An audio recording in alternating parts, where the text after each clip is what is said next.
Good morning, children. Today we'll continue with the same chapter, nervous system. This is the answer key of previous work.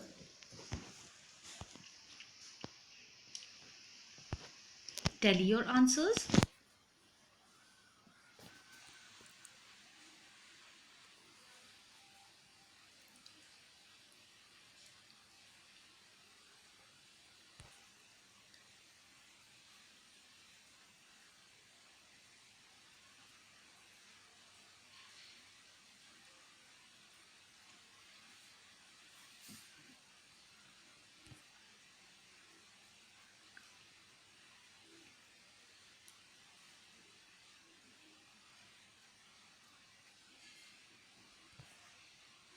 Brain.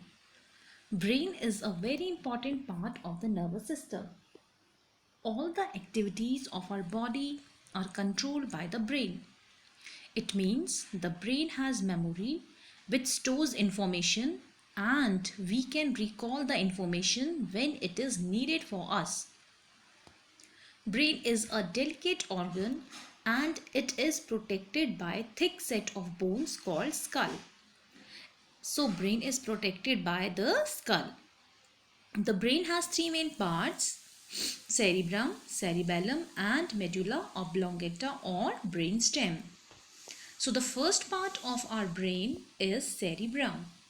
It is the largest part in our brain.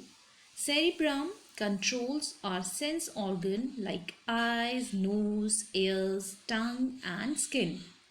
If cerebrum is inactive, then we will not able to do anything. So cerebrum is very important part of the brain.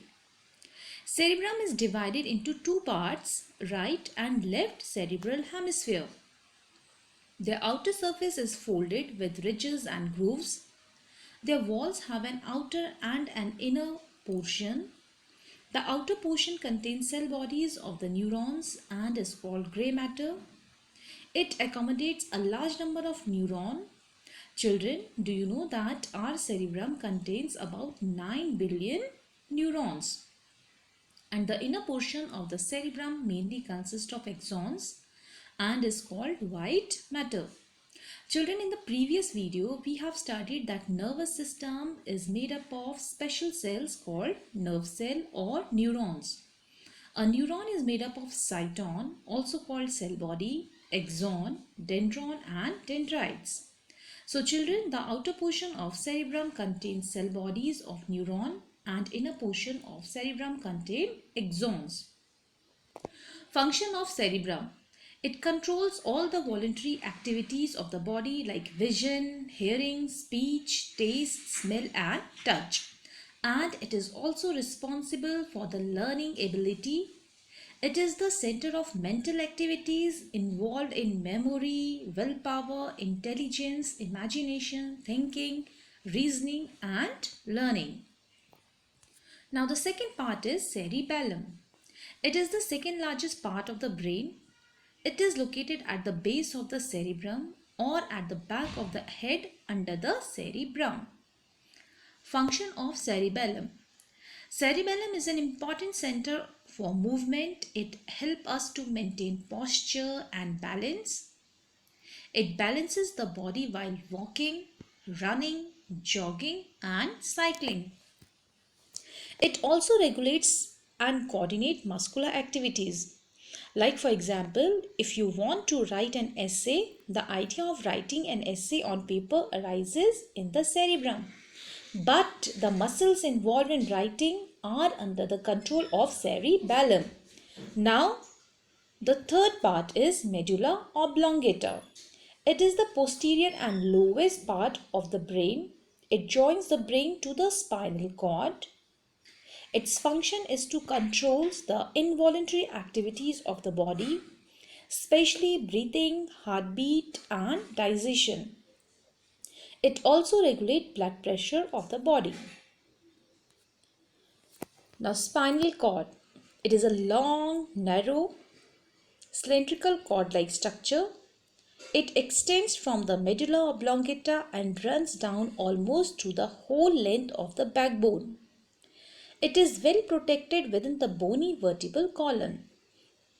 There are 31 pairs of nerves arise from the spinal cord and they are called spinal nerves. The cross section of spinal cord shows two similar halves. The inner portion of the spinal cord is made up of cell bodies and is called grey matter.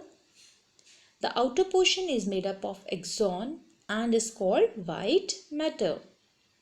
This arrangement of grey and white matter in spinal cord is reversed from that in the brain. Function of spinal cord. It carries messages to and from the brain to the rest of the body part. Automatic action in our body are controlled by the spinal cord. A reflex action is an automatic action. For example, when we touch a hot object, our hands move away instantly. In reflex action, the message do not reach the brain. Messages are received by the spinal cord and the action is directed by the spinal cord itself. Now children, this is your assignment. Do these questions in your biology notebook.